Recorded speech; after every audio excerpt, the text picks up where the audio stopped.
அன்பின் ஆண்டவரே, இந்த நேரத்திலும் ஞானஸ்தானத்தின் மூலமாக திருச்சபையில் இணைய இருக்கிற பிள்ளைகளுக்காக ஜெபிக்கிறோம். இந்த ஆராதனையிலே நம்முடைய தெய்வீக பிரசன்னம் அருளி செய்யும். நம்முடைய பசுத்தாவினாலே நிரப்பும். பெற்றோர் ஞான பெற்றோர் நம்முடைய சமூகத்தில் கொடுக்கிற வாக்குறுதி உண்மையாக பாதுகாக்க கிருபை செய்யும். இப்போ இயேசு கிறிஸ்து மூலம் ஜெபிக்கிறோம் பிதாவே. இந்த பிள்ளை இதற்கு முன் ஞானஸ்தானம் பெற்றதா இல்லையா?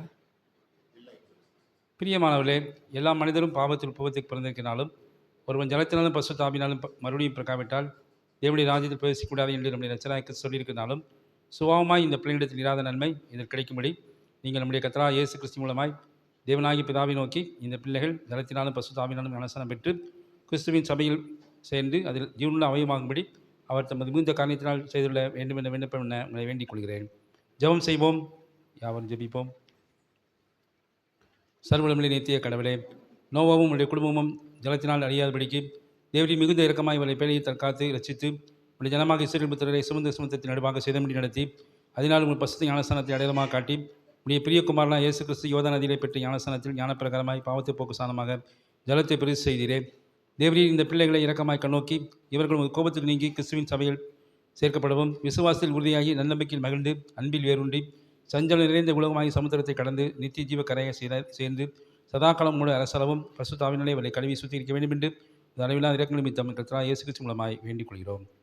உட்காருவோம்.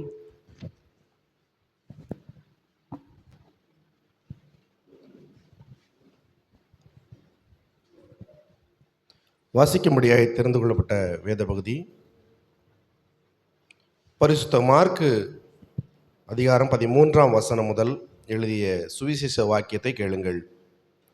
சிறு பிள்ளைகளை கிறிஸ்துவானவர் தொடும்படிக்கு அவர்களை அவர்களிடத்தில் கொண்டு வந்தார்கள். கொண்டு வந்தவர்களை சீஷர்கள் அதட்டினார்கள். இயேசு அதை கண்டு விசனமடைந்து, சிறு பிள்ளைகள் என்னிடத்தில் வருகிறதற்கு இடங்கொடுங்கள், அவர்களை தடை பண்ணாதிருங்கள், தேவனுடைய ராஜ்யம் அப்படிப்பட்டவர்களுடையது.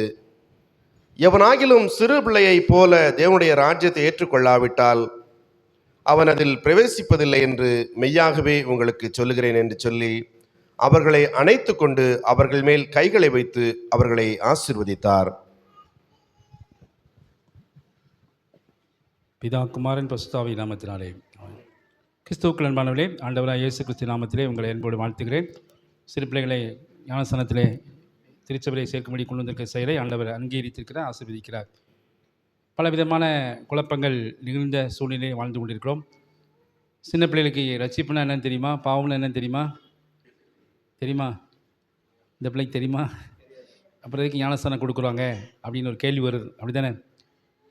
மார்க்கு 16 அதிகாரம் 16 வசனத்திலே விசுவாசித்து ஞானஸ்தானம் பெற்றவனே ரட்சிக்கப்படுவான் என்ற வசனத்தின் அடிப்படையே இந்த விதமான காரியங்கள் சொல்லப்படுகிறது. இந்த பிள்ளை விசுவாசிக்கலை, எப்படி ஞானஸ்தானம் கொடுக்கலான்னு சொல்லி. ஆனால் எந்த அடிப்படையில் கொடுக்குறோம் என்பதை கொஞ்சம் யோசித்து பார்த்துக்கணும். பெற்றோர் ஞான பெற்றோர் கொஞ்சம் கவனிங்க. எந்த அடிப்படையில் கொடுக்குறோம்? ஏதோ திருச்சபை ஒழுங்குமுறைப்படி கொடுக்குறோம் அப்படின்னு நினைக்கிறீங்களா? எந்த அடிப்படையில் இந்த பிள்ளைக்கு ஞானஸ்தானம் கொடுக்குறீங்க?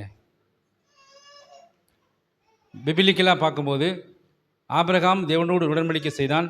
அந்த உடன்படிக்கை அடையாளமான விட்டு சேலம் அவனுடைய பிள்ளைகளுக்கு கொடுக்கப்பட்டது, அப்படி தானே? ஆமாவா இல்லையா? பைபிள் படிக்கிறீங்களா? ஆதியாகமம் புத்தகத்தில் நல்லா படித்து பார்த்தீங்கன்னா ஆபிரகாம் தேவனோடு உடன்படிக்கை செய்தான். அந்த உடன்படிக்கையின் அடையாளமான விட்டு சேலம் அவனுடைய பிள்ளைகளுக்கு கொடுக்கப்பட்டது. இப்போ அது அடிப்படையில் பெற்றோர் ஞான பெற்றோர் நீங்கள் இப்போ உடன்படிக்கை செய்ய போகிறீங்க ஆண்டவர் சமூகத்தில். அந்த அடிப்படையில் தான் இந்த பிள்ளைகளுக்கு ஞானஸ்தானம் கொடுக்குறோம், சரியா?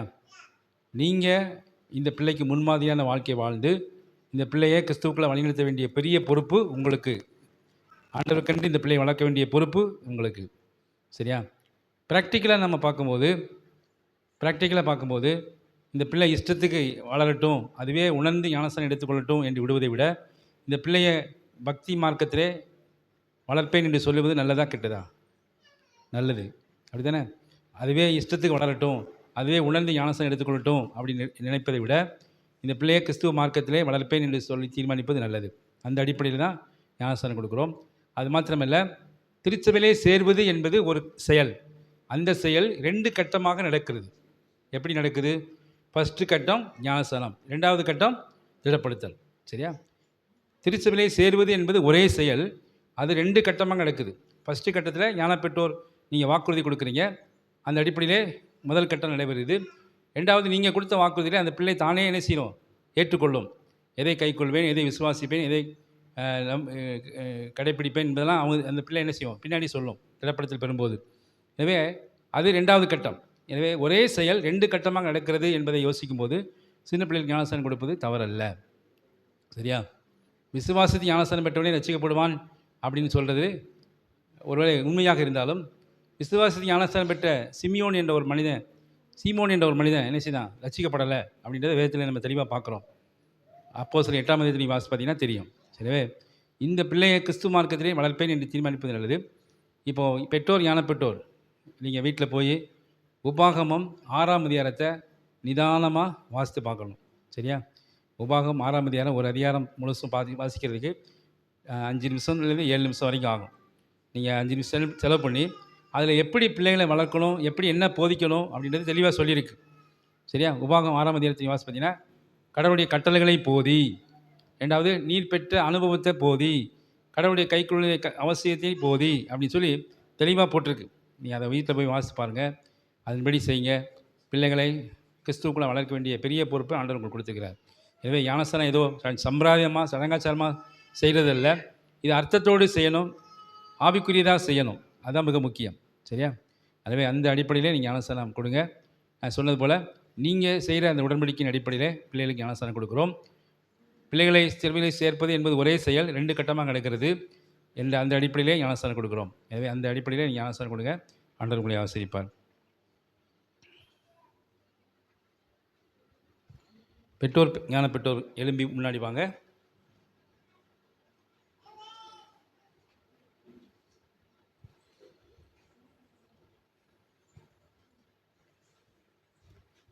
நீங்கள் இந்த பிள்ளையின் பெயராலே பிசாசையும் அதன் கிரியைகள் எல்லாவற்றையும், இவ்வுலகத்தின் வீண் ஆடம்பரங்களையும் மகிமையும் அதை பற்றிய பொருளாசைகள் எல்லாவற்றையும் மாம்ச இச்சைகளை பின்பற்றாதபடிக்கும் அவைகளை நடத்தப்படாதபடிக்கும் அவைகளை வெறுத்து விடுகிறீர்களா?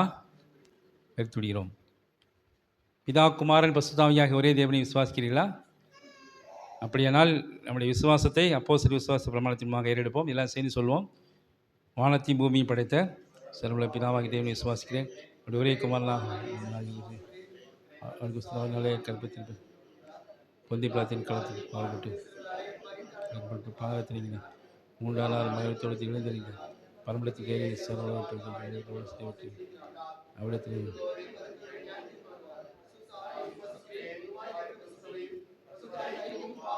சரி. இந்த விசுவாசத்தில் நீங்கள் ஞானஸ்நானம் பெற விரும்புகிறீர்களா? நீங்கள் தேவனுடைய பரிசுத்த சித்தத்தையும் கற்பனையும் பணிவாய் கை கொண்டு உங்கள் வாழ்நாளெல்லாம் அப்படின்படி நடந்து கொள்வீர்களா?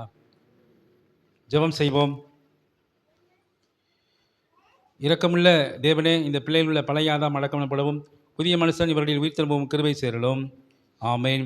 இவர்களுள்ள மாம்ச இச்சையெல்லாம் அழியவும் ஆவிக்குரியெல்லாம் பிழைத்து வளர்ந்தேறவும் கிருபை சேரலும். ஆமேன்.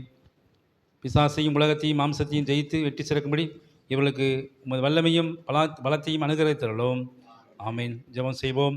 நித்திய ஜீவையாக சர்வமுள்ள கடவுளே, எங்களுக்கு பாவமன்னிப்பு உண்டாகும்படி நம்முடைய பிரியகுமாரனாக இயேசு கிறிஸ்து தமது அருமையான விழாவிலிருந்து ஜலத்தையும் இரத்தத்தை சிந்தி நம்முடைய சீசர்களை பார்த்து நீங்கள் புறப்பட்டு போய் சகல ஜாதிகளை சீசராக்கி பிதா குமாரன் பசுத்தாவி நாமத்திலே அவர்களுக்கு ஞானஸ்நானம் கொடுங்கள் கேட்கின்றே. தேவனின் சபையின் விண்ணப்பங்களை திருவுள்ளத்தில் கொண்டறி ஞானப்பிரகாரமாய் பாவம் போக்கு ஸ்நானமாக ஜலத்தை பரிசு செய்து இதிலே இப்போது ஞானஸ்நானம் பெறுகிற இந்த பிள்ளைகள் உடைய கிருபையை நிறைவாய் பெற்று தெரிந்து கொள்ளப்பட்ட உடைய பிள்ளை விசுவாசமுள்ள பிள்ளைகளாக சபையில் சேர்ந்தவளாய் இன்றைக்கு நிலைத்திருக்கும்படி கர்த்தராகிய இயேசு கிறிஸ்து மூலமாய் இவர்களுக்கு அனுகிரகம் செய்திடலும்.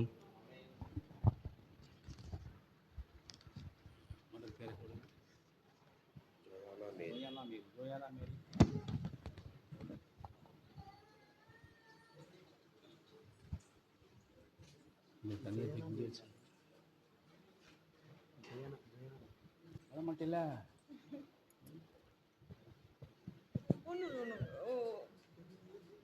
இந்த பிள்ளைக்கு பெயரிடுங்கள். ஜோயானா மேரி. பிதா குமாரன் பரிசுத்தாவி நாமத்தினாலே உங்களுக்கு ஞானஸ்நானம் கொடுக்கிறேன். கிறிஸ்துவின் மத்தியத்தில் சிலுவையில் சேர்த்துக்கொண்டு இவள் மேல் சிலுவை அடைத்தை வரைகிறோம். சிலுவையில் ஏற்பட்ட கிறிஸ்துவை பற்றி விசுவாசத்தை இவள் வாழ்நாள் அறிக்கை வைக்கப்படாமல் அவர் கொடியின் கீழ் பாவத்துக்கு உலகத்துக்கு பிசாசு விரோதமாக தைரியமாக போர் செய்து ஜீவகல பரிதம் கிறிஸ்துவ சேவையாய் ஊழியக்கார இடத்திற்கு அடையாளமாக இப்படி சிலுவையத்தை வரைந்தோம். ஆமென். இந்த இந்த குழந்தையை நீர் ஏற்றுக்கொள்ளும் கர்த்தாவே.